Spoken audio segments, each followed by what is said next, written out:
carry over House Bill 203. All those in favor say aye. Aye. Opposed, no. House Bill 203. Municipalities are 2,500 or more. All right, 50-50 just ain't nowhere close to 60-40. Go back to Mobile or Birmingham or Huntsville and those big city areas, and they don't care two hoots in.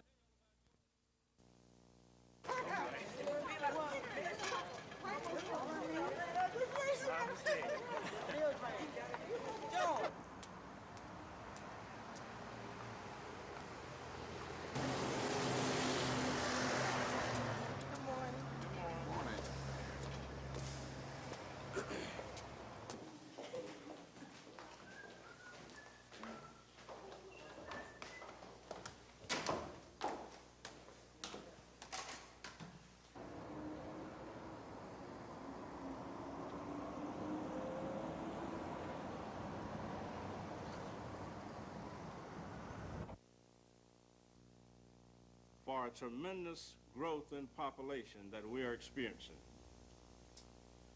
And I did not expect any different. Our Class A bonding rating is in work a combination between the two there. I think that in the future, Dothan will be adequately served as far as our utility.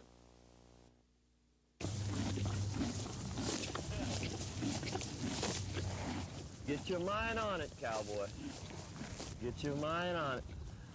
Usually by this time of the morning, Howard Beauchamp and his horse Thunderbow are already on their way. After all, there's not much time to waste when you're riding all the way from Houston, Texas to Newark, New Jersey. Thunder, you ready for it? Yeah, we're gonna have a beautiful day today. Okay, now. Beauchamp is what every little boy once dreamed of being. He's a cowboy. Beauchamp's dream of becoming a cowboy started 7 years ago when he moved to Texas and became a ranch hand. Somewhere along the line, he picked up another dream, to ride to his home in New Jersey. I just know it can be done. I just felt that I can do it. I have the horse to do it.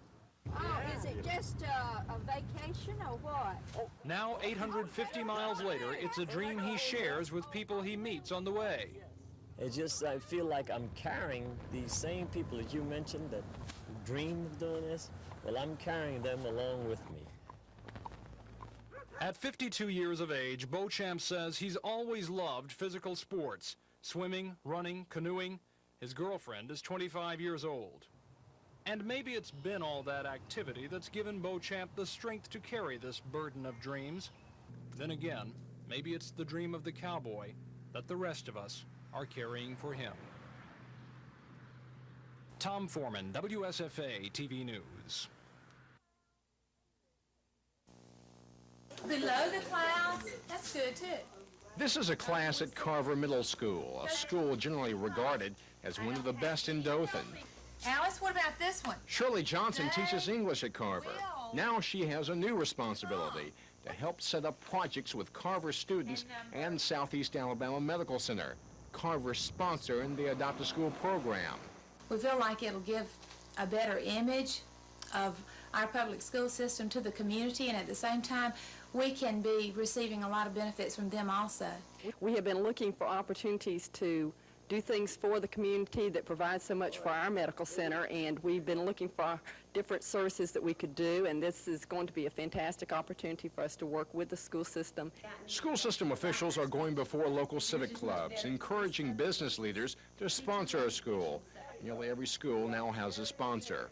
Those answers are... Educators are excited about the program and what it will mean for Dothan's young people. Well, in essence, what it can do is it can put us all working, toward the same goal, and that is helping to better educate our kids. And that's the bottom line. It has to be. Cal Calloway, WSFA TV News, Dothan. We have been reviewing all year on the parts of speech. We've been starting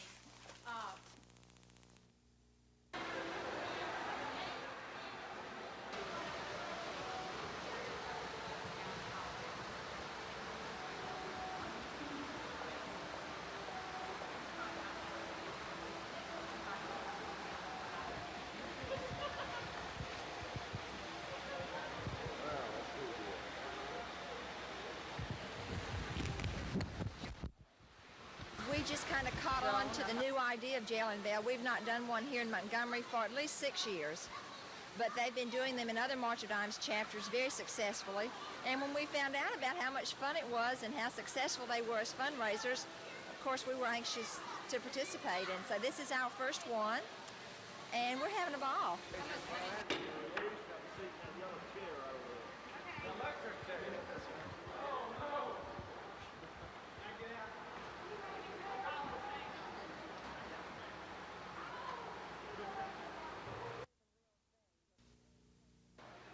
It was hardly the real thing, but it came close enough.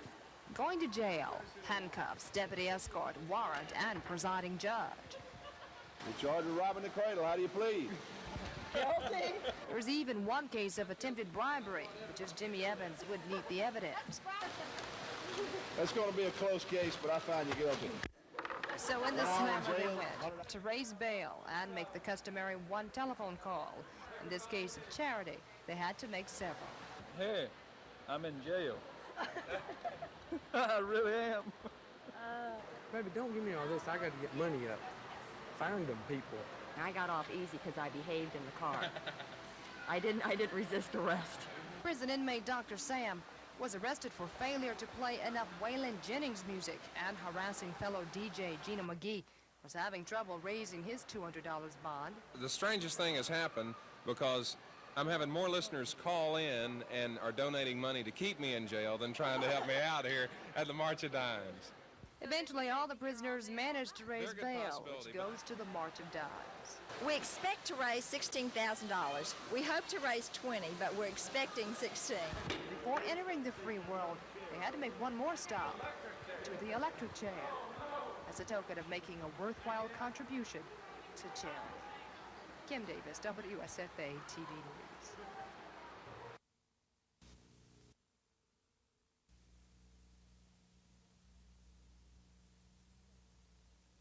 More credit is not the answer. That it's important, we have to have it to continue to operate, but long term it's certainly not the answer, because that just means heavier debt burden on agriculture, and in the long term we have to be able to pay those debts, and we have to have a profitable industry. With the budget deficits the size that they are, we could expect very little support from Congress as far as agricultural programs that would require outlays from the government. And I think we found that to be very true after we've come here and seen this $200 and more billion deficit for this fiscal year.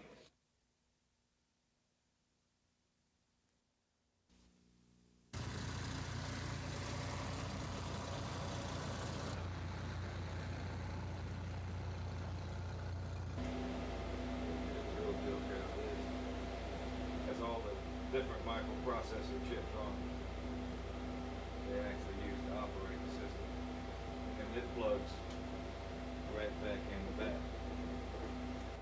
Through AID training, the state can bring the training to the company. The company doesn't have to come to someone else for the training. We go on their site, customize the training to their needs. The people who are eventually going to go to work at that plant have to come to that plant at night on their own time for the training in our mobile training units. So we can go anywhere, anytime. We can set one of these mobile units up in a day's time and be in operation.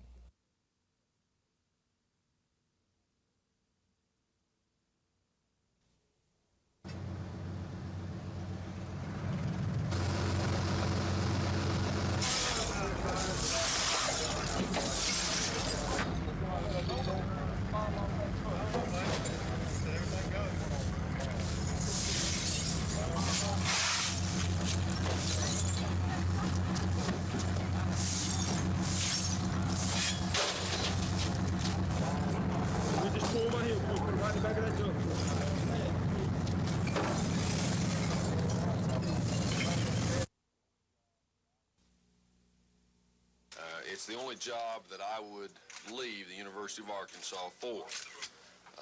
We've built a great program in Razorback country, but I'm flattered, I'm honored. Mr. Rupp, one of the greats of all time, and Joe Hall did a marvelous job, and I just hope I can carry on that same tradition. When Dr. Singletary and Cliff Hagan and the rest of the committee called me, believe me, I would have crawled all the way to Lexington.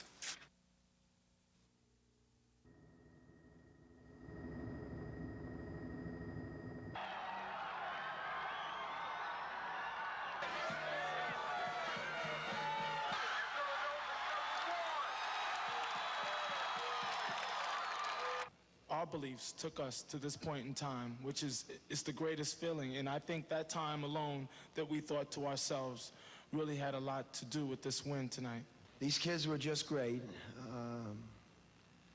And everyone wrote us off and didn't think that we had even a chance to win. But they persevered. Villanova won that basketball game fairly, and it's no complaints that we have.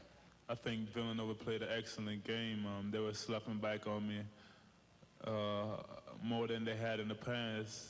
And I think my teammates responded, as you can see, by hitting their shots. If I had to lose to somebody, I think I can get some consolation out of losing to Massimino. It's unusual to have skaters from Alabama, right, Carl? Yeah. You gotta be really fast to be out here, yeah. Are you excited? Have you had a good time out here? Yeah. What have you done?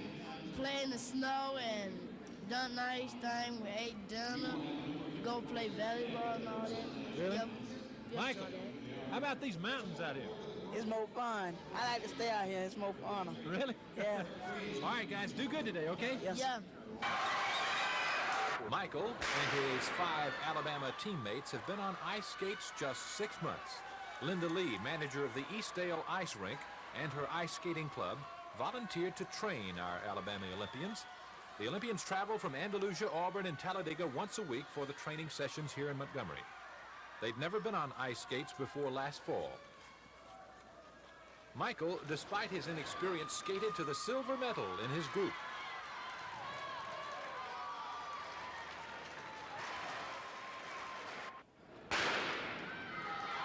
Then came time for young Carl Hunter of Auburn. He's a game little guy. But he got a little ahead of himself on the 3rd turn of lap number 1. The idea of giving up never crossed his mind. He remembered that Olympic oath, let me win, but if I cannot win, let me be brave in the attempt.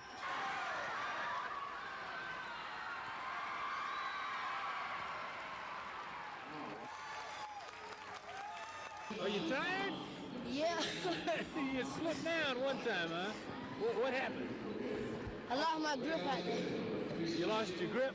Yeah. Hey, but that's still not bad for a guy from Alabama where there's no ice, right? Right.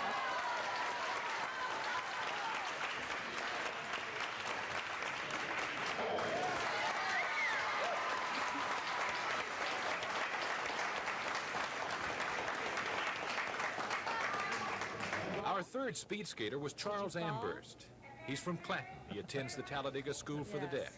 Charlie raced to a 4th place finish in the 75-meter event despite only 4 training sessions prior to the competition. Yes, I cried. Tomorrow night we go to the Salt Palace and the gold medal performance of a young Olympian from Andalusia, Alabama.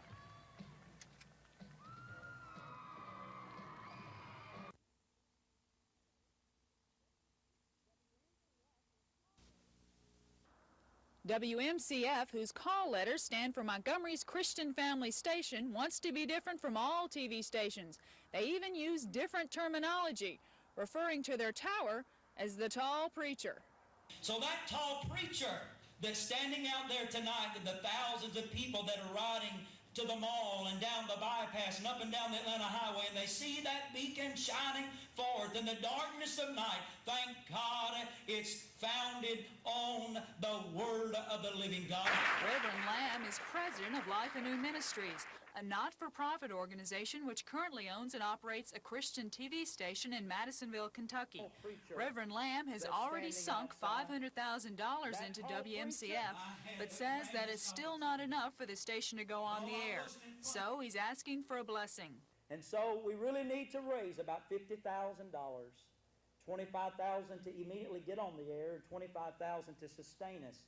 People who've been searching the screen for a Christian TV station plan to answer Reverend Lamb's prayers. I plan on giving $20 a month and hope that a lot of people that were disappointed through the store cable taking PTL off of air will discontinue their cable and donate $20 a month to the station.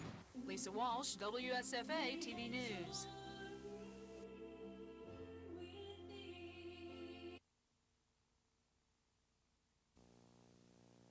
Those 2 weeks, as far as the United.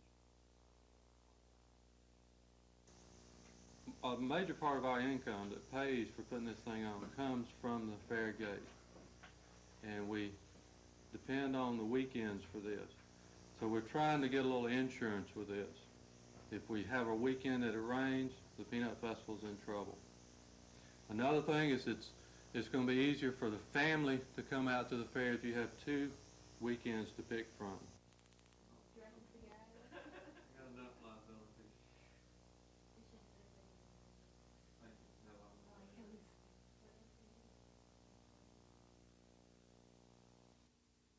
Two weeks, as far as the we'd like to entertain any questions that you might have, if we can answer. Yes, it's an ongoing thing.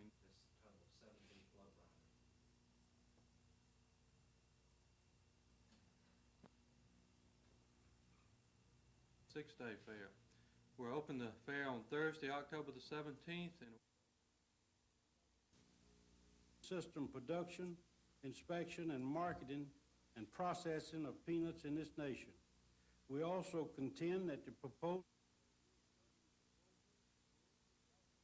the administration proposal would drastically reduce the farm income and pose a further serious threat to the thousands of family farms from Virginia to New Mexico. And the figures contained in your testimony, Mr. Mobley, indicate that Senator Helms was eminently correct relative to the reduction of costs to the government on their peanut program. Come back to it. Commissioner Smith said 733 state inmates are serving time for possession of narcotics and 800 are sentenced for trafficking in drugs. Seated with 5 of the prisoners who will conduct the student lectures, Smith outlined what the message will be. And let them simply say, you may think it can't happen to you, but it happened to me. Not a scare tactic, but just show them that there is a probability that if you continue using and abusing drugs, that you could wind up where they are today. One of those inmates in the lecture group is Tim. I want to communicate to the kids, to the students, what they're risking, what they're gambling. And there's so much more they could accomplish in life if they could just stay away from ever starting these drugs. It's an insidious thing that it just grows on you. And I hope we can stop it before it starts. The program begins tomorrow morning in Huntsville and moves to Hueytown later in the day. When reporters asked Commissioner Fred Smith the cost of the program, he said it would be absolutely free. It would cost the state nothing if one teenager can be saved by the program from using drugs or alcohol.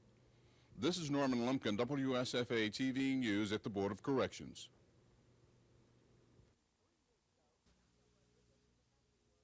Three years ago, Fernando Rodriguez was a factory worker in his native country, El Salvador. As a trade union arbitrator, Rodriguez was considered an enemy by the Salvadoran government. In 1981, Rodriguez, along with others, including some Catholic church leaders, was given a warning. They put us hoods. Yeah. Tied the thumbs together. Put on the truck.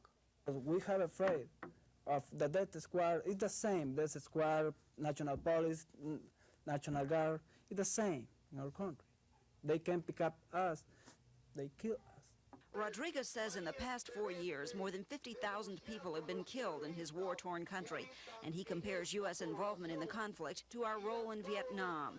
Rodriguez says he and other Salvadorans in exile want the government and the opposition to be able to work things out non-militarily. He says he wants a government where all forces are able to participate and where instead of dependence on any foreign power, including the U.S. and the Soviet Union, there is independence and national sovereignty. Lynn Sampson, WSFA TV News.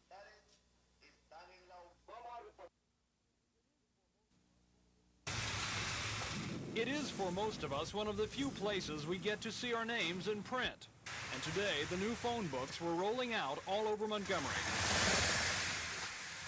This latest edition of the Who's Who of telephone users includes a few changes. For example, there's a special reference page right up front of frequently called South Central Bell phone numbers. There's also a section of community service organizations. There is another difference with the Montgomery phone book. Montgomery is one of only a handful of cities in the state to get this cover. It reminds people just who the local phone company is. The reason is simple. More and more companies in major cities are publishing their own rival phone directories. Phone company officials say now they have to fight to keep from losing advertisers in the yellow pages. It's a significant part of our business, and phone officials say 153,000 phone books are going out in the Montgomery area. But if you don't get yours right away, don't worry. Complete distribution could take 3 weeks. Tom Foreman, WSFA TV News.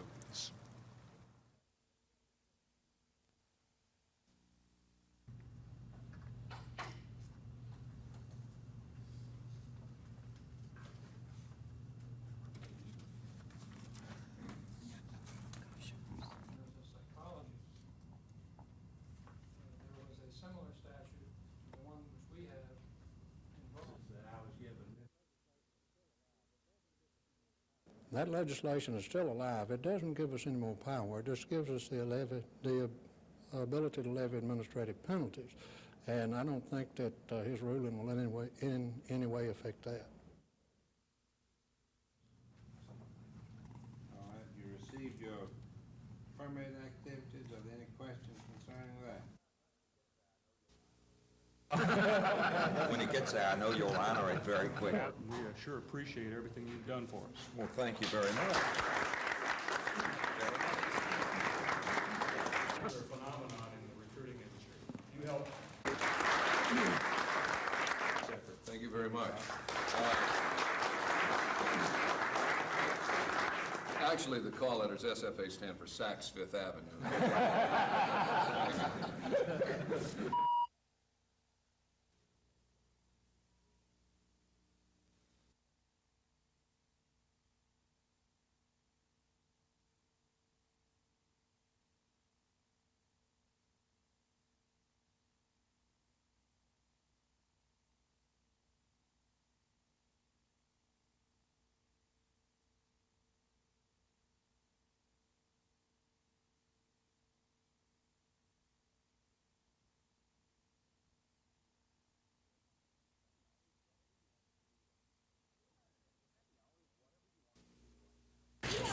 Happy hour is whatever you want it to be right now. The only limitations are the imaginations of the state's restaurant and bar owners. There are 2 for $1, 3 for $1, ladies' night, early bird special, all you can drink for $5. But all of that is about to settle back into the history books. That takes care of the business. The state's Legislative Review Committee today approved a new set of regulations that would temper the freedom of happy hours. The changes would stop multiple drink specials, forcing customers to buy 1 drink at a time, even if they are at reduced prices. The changes would also stop specials for isolated groups of people, like ladies' night or near campus towns, fraternity nights. The changes were proposed by the state's Alcoholic Beverage Control Board, which says it's not trying to kill the idea of happy hour, it's just trying to stop happy hour from killing so many people. Chris Grimshaw, WSFA TV News. All right.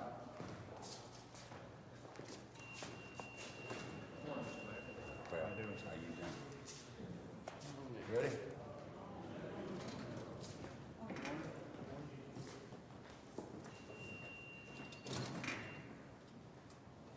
We'll shoot him. Huh? You want one more? Yeah, bring it up. Morning. Fine, I think. I know one I will shoot. One cameraman.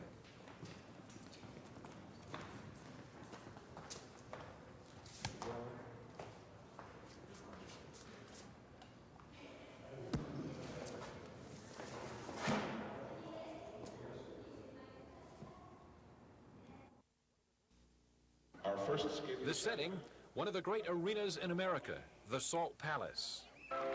The event, freestyle figure skating.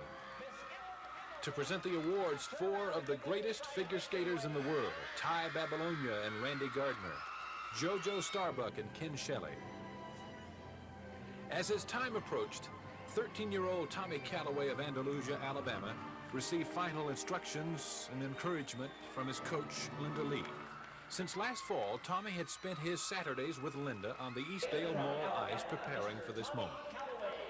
As he skated to his starting position, a little Michael Jackson moonwalk to loosen up the crowd.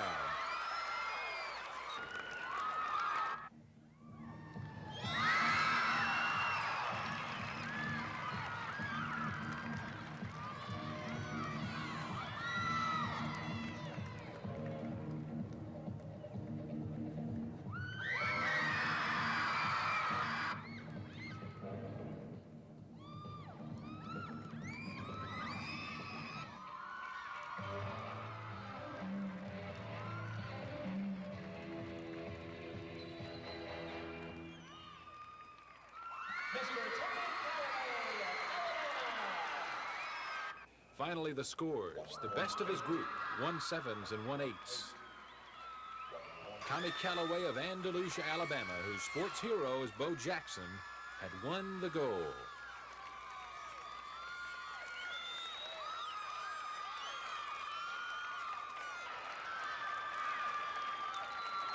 Tommy's teammate, Gloria Webb of Auburn, captured the silver medal.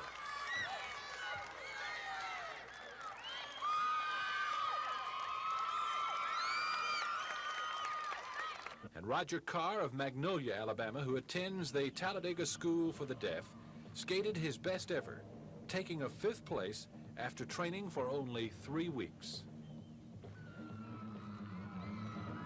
Tomorrow night, we'll show you the impressive closing ceremonies of the International Special Olympic Winter Games in Salt Lake City.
It was around 6 o'clock tonight when Montgomery County Sheriff's deputies retrieved the body of a white man from the Alabama River.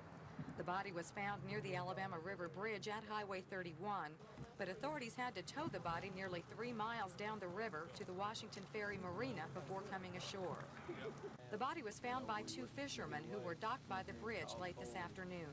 We went out there fishing. It was probably about 4:30, and my line got hung on the bottom, and so when I went to pull it in, it broke, and so I reeled it back in and put my new line and everything on it, and then we both looked out there, and he floated to the top, and so then we just threw our lines back out there and hung him, and then we went and called the authorities here in Prattville. For almost a week now, the Prattville Rescue Squad has been searching the river for 35-year-old James Hoover of Prattville. Reportedly, Hoover disappeared last Wednesday night after a friend dropped him off near the river bridge. Authorities say there were footprints leading into the river where Hoover got out of the car, but no foul play is suspected. Tonight, authorities say it will be morning before a positive ID can be made on the body, but say at this point the search for James Hoover is probably over. At the Alabama River, Carrie Gordon, WSFA TV News.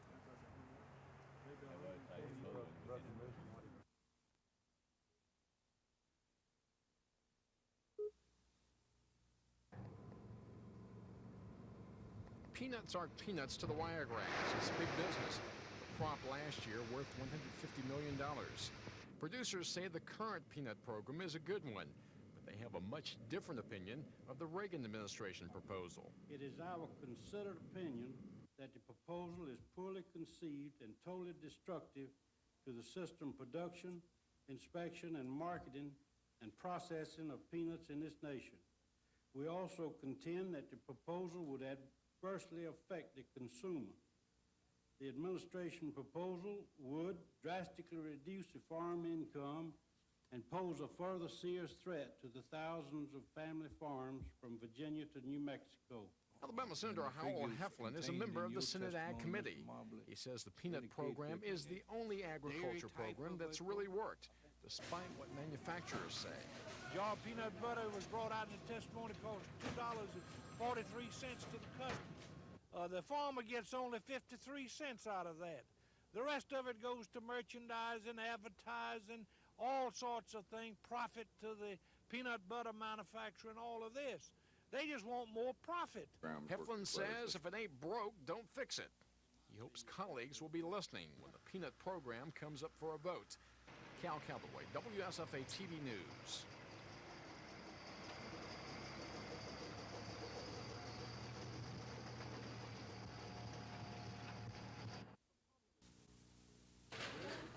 The problem is caused by a rush of Social Security and other government checks used by many consumers to make purchases at area grocery stores the first of each month. The amount of the checks averaged $350. Billy Smith is Chief of Security for the Hudson Thompson Company. We're losing approximately $25,000 a year on the checks. The checks is brought in by the customers, and they're cashed by management. Once the manager cashes the check, it goes into a bank deposit. From the bank deposit goes to the United States Treasury to the government. And then the government, if the check is forged, we don't know anything about it until usually about a year after.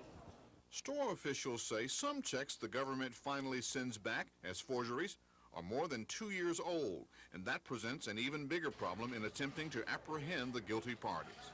Smith says the chances of the store owner recovering from a forged government check are very slim, because the perpetrator or the forger has had at least a year to cover up his crime or to leave town. This is Norman Lumpkin, WSFA TV News reporting.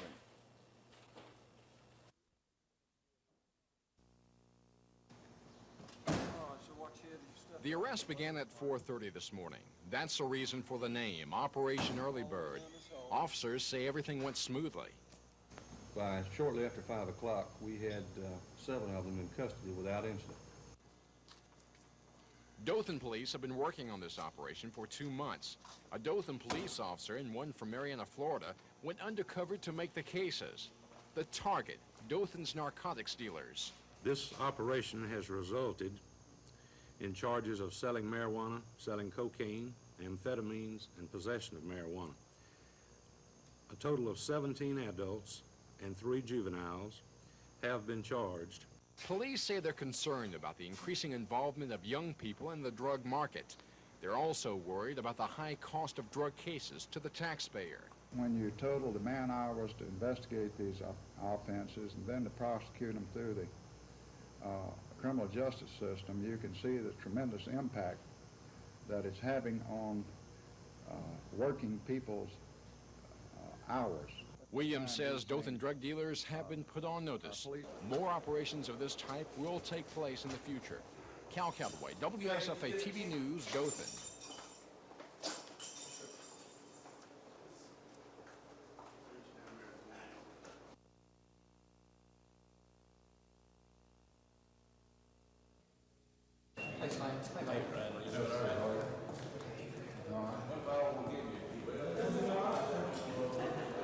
Good morning, sir. Good to see you.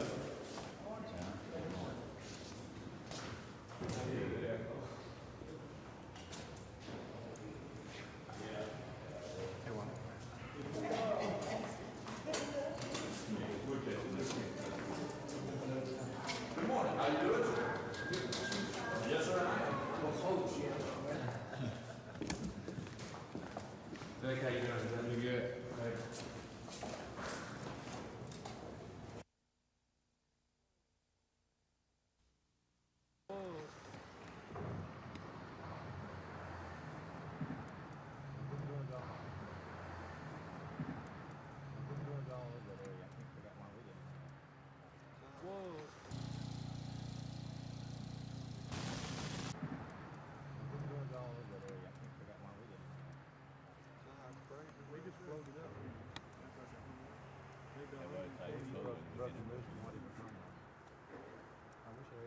They said it's pretty deep out there, that's the reason why he was probably coming up, but just they got him snagged on the line.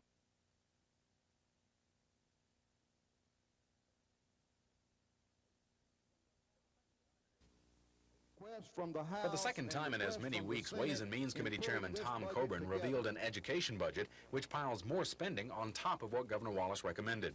Last week, Coburn's committee approved a budget tacking on an extra $40 million to the governor's figure. And today, he revealed yet another version, $8 million more expensive. While many revenue projections say the governor is being $80 million conservative, his legislative liaison, Farrell Patrick, says that's a short-sighted view. That the money will be possibly available for the 85-86 budget. However, we know and we're projecting very, very nominal increases for 86-87. He contends the House is opening the door to tax increases 2 years from now in order to maintain the higher spending habits being developed this year. While $6 million of the increased spending goes to help local school boards pay for the proposed teacher pay hikes, the bulk of the extra money, more than $17 million, is spread around the state's colleges and universities. Coburn's bill did add money to provide more special education and first-grade teachers than Governor Wallace offered, but it also shaved off some of the extra kindergarten teachers the governor recommended. While Coburn contends his budget reflects many changes Senate members want, the bill is expected to change even more when it's expected to appear in a Senate committee 2 weeks from now. Chris Grimshaw, WSFA TV News at the Capitol.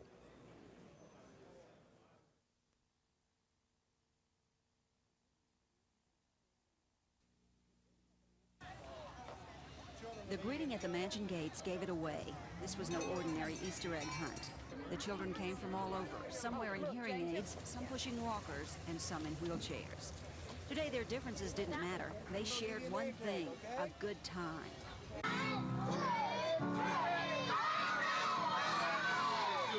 From Birmingham Children's Theater's kabuki-style production of The Nightingale to the Mobile Pixie Players' excerpts from Annie.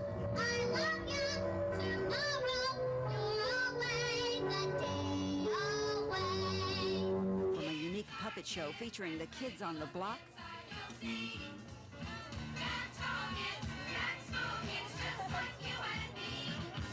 to a surprise visit from Miss Piggy and her main man.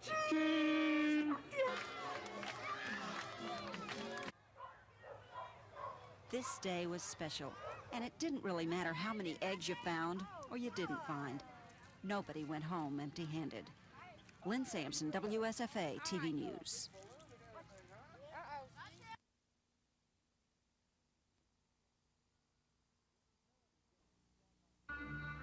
Melanie Jones thought by now she'd have a grandfather clock in her living room, a nice piece of furniture she and her family could enjoy.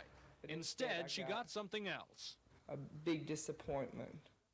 Melanie was one of many people in the Montgomery area to buy this coupon book. It costs $39.95 and contains discount coupons for many goods and services. It also came with a free prize.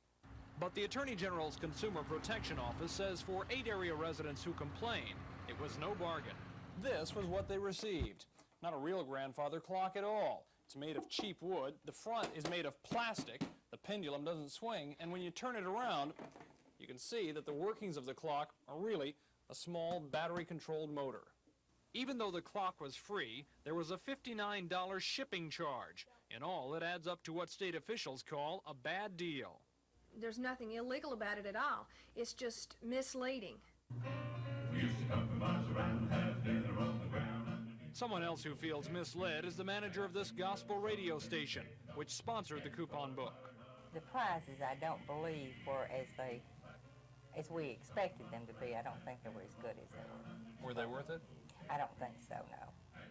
She says her station was paid to lend its name to a company called Pacesetter Promotions of Florida. Pacesetter had offices in this Montgomery building up until March 9th. Now their old offices are empty. When reached by telephone in Florida, a Paysetter employee said the company will refund anyone's money if they're not pleased with the clock or the coupon book. He said they want happy customers.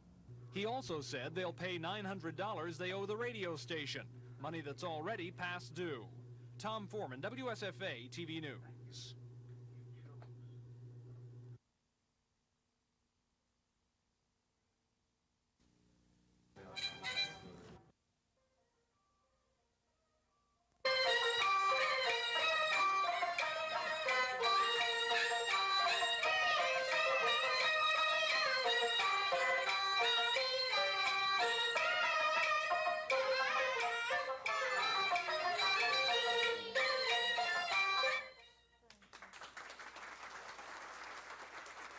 We come from Taiwan, Republic of China, not only to promoting the understanding and appreciation of the Chinese opera, we also like to extending our friendship to all the great people of the United States of America.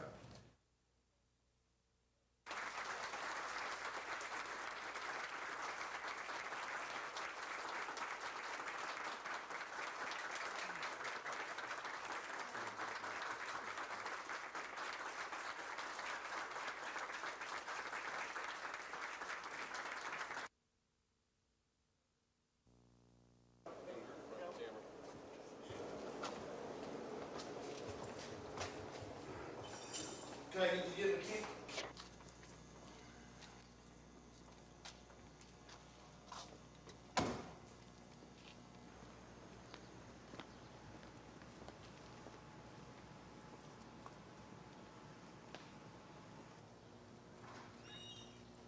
All the way down this hallway.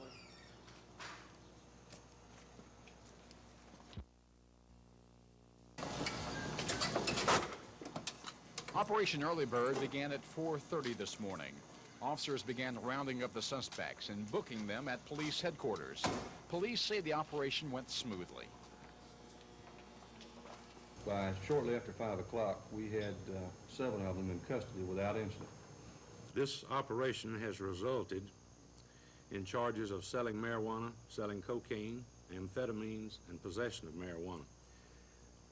A total of 17 adults and 3 juveniles have been charged. Police Chief Cater Williams says a Dothan police officer and one from Marianna, Florida, went undercover for the operation. Williams says his department is putting drug dealers in the city on notice. We're going to do everything we can to stop this trafficking and use. Chief Williams says funds provided by the Dothan City Commission made Operation Early Bird possible. He promises more undercover operations of this type in the future. More arrests are expected later today. Cal Calloway, WSFA TV News, Dothan.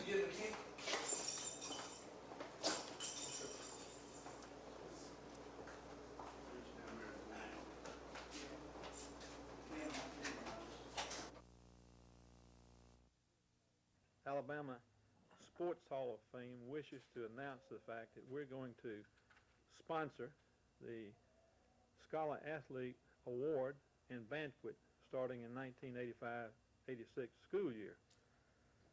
This award has had some kibitzing from several people, and we felt like to give it its proper recognition.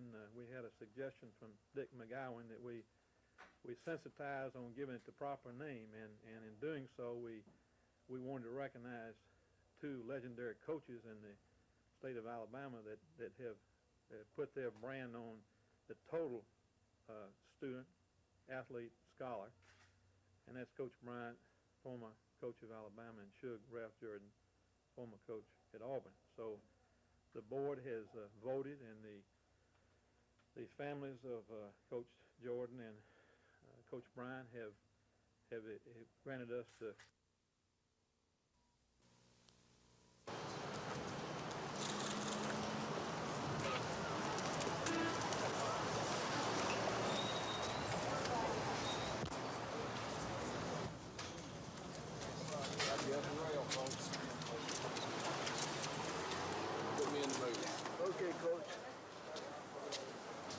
Among these violations are some cash payments by head coach Ned Fowler to players on the basketball team. I want to emphasize that we have no reason to believe that Coach Fowler or any members of his coaching staff were involved in the alleged point shaving of basketball games. I will not allow anything to impede our progress or compromise the mission of the university.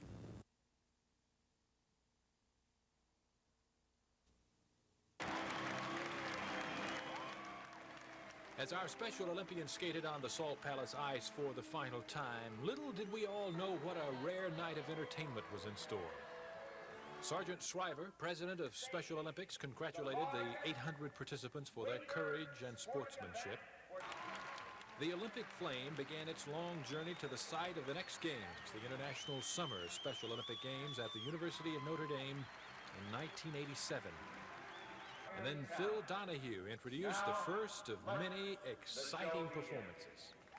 Ty Babylonia and Randy Gardner.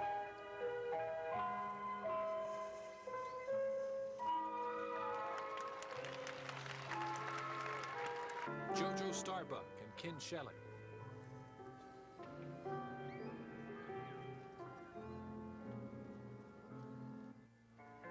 Olympic gold medalist Bart Connor.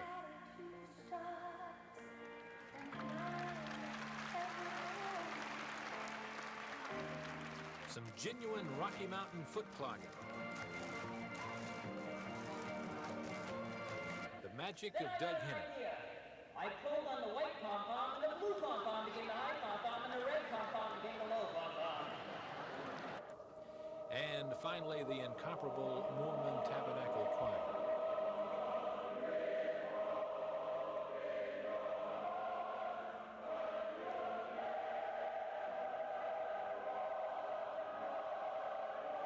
Athletes, coaches, parents, media from every state and at least 15 foreign countries, volunteers by the thousands from the Salt Lake area, all combined to make this a memorable Special Olympics. Sergeant Shriver summed it up best. This week, Utah has been the capital of the world for friendship and for peace.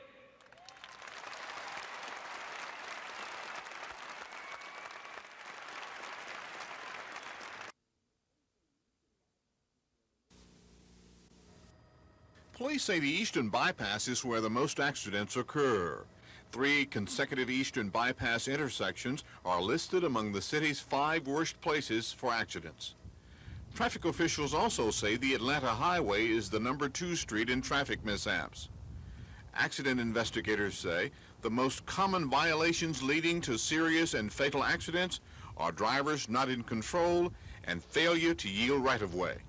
The traffic death toll in 1985 is slightly less than this time last year. We've had 3 so far this year, and for the same period last year we recorded 4. But that's really no indication of the trend that we can expect for the upcoming year, because our heaviest time and when we accumulate the most fatalities is during the holiday season, and that's a long way off. City traffic records for January and February of this year show 12 pedestrians were injured in traffic-related accidents, 7 motorcycle passengers were hurt in mishaps, 3 on bicycles, and 285 people were injured in cars. Police officials say the volume of traffic on the Eastern Bypass caused by the many businesses and subdivisions that feed cars and trucks onto the bypass make it the number 1 street for traffic problems in the city. And they say a solution to that problem is not seen in the future. This is Norman Lumpkin, WSFA TV News reporting.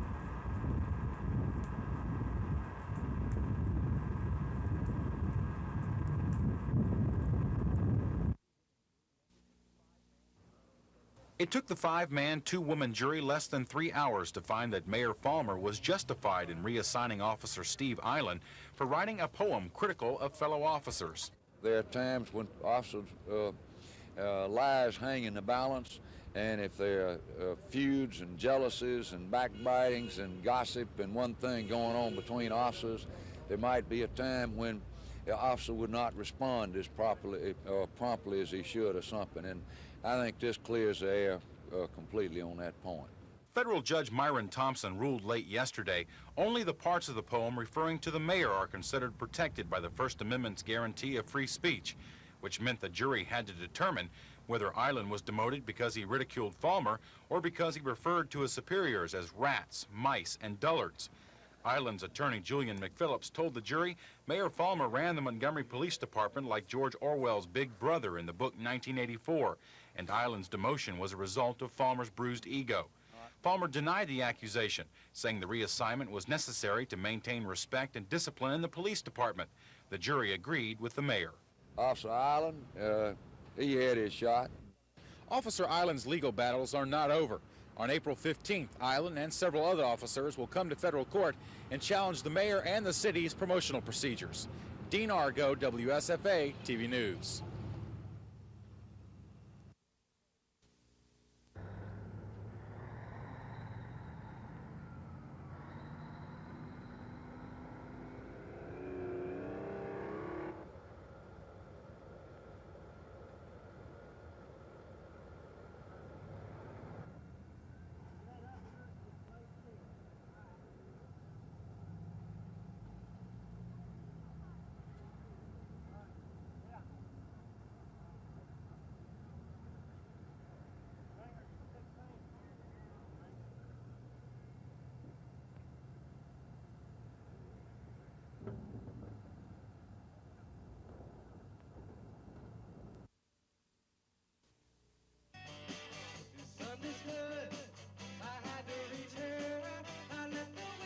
For 4 years now, the bands have been coming to downtown Montgomery to rock the buildings and generally liven up the lunch hour for dozens of downtown workers.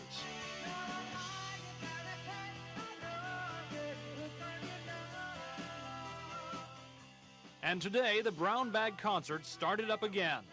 The concerts are sponsored by Blunt Incorporated, a Montgomery-based company that simply wants to bring a little fun to Friday lunch breaks.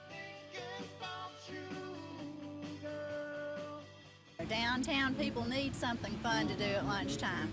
Well, I wouldn't miss it. I got an artificial hip, but I had to shake it a little bit today. Even for the bands who take part, this can be a welcome break. This band from Maxwell Air Force Base is called Max Encounter. Yeah, it's a fun job. Yeah. Over the next few weeks, the Brown Bag Concerts will feature everything from country to jazz. And even though today's concert was eventually rained out, it looks like overall the Brown Bag Concerts are here to stay. Tom Foreman, WSFA TV News. All these folks, but we're proud of the Chamber's efforts in this behalf. We come from Troy. Possibly can.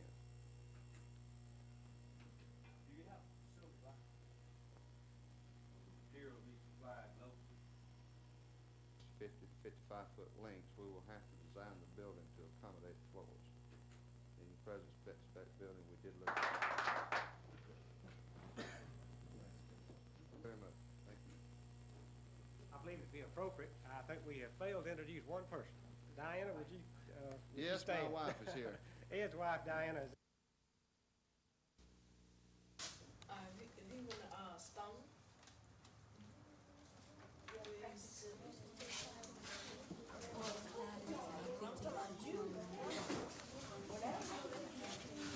Snow showers and thunderstorms are likely across Ohio and Tennessee here. The deal is station. It will be raining.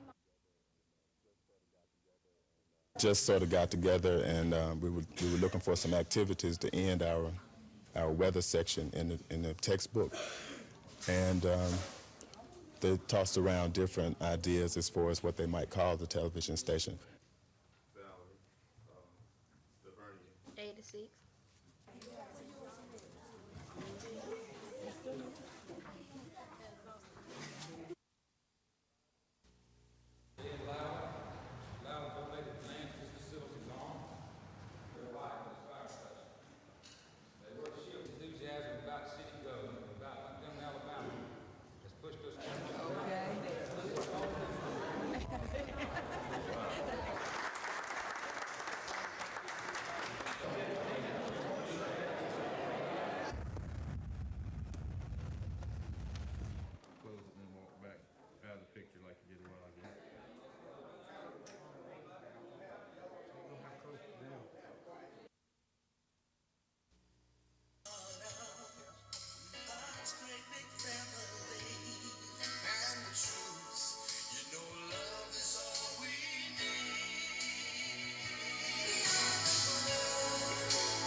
somebody, will you?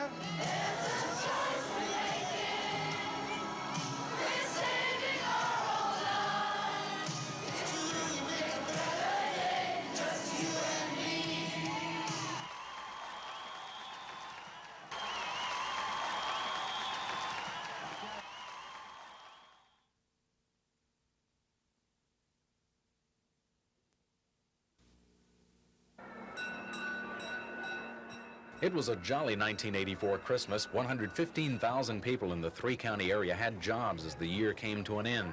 But with Christmas gone, so left some of those part-time and full-time jobs. Nearly 800 people dropped out of the job market at the beginning of this year, and most of those people worked in the area's malls and other retail businesses.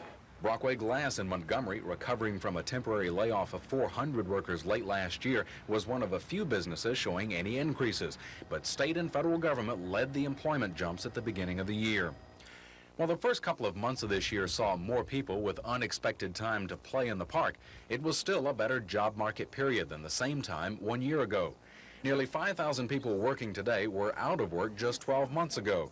The largest market hiring people this year over last year is retail sales. More and more businesses have more employees as the state's economy allows more and more people to go shopping. But virtually all job markets grew, including state government, construction, services, and transportation equipment. The only businesses in the Montgomery area that are employing fewer people than a year ago are textiles and apparels. Chris Grimshaw, WSFA TV News.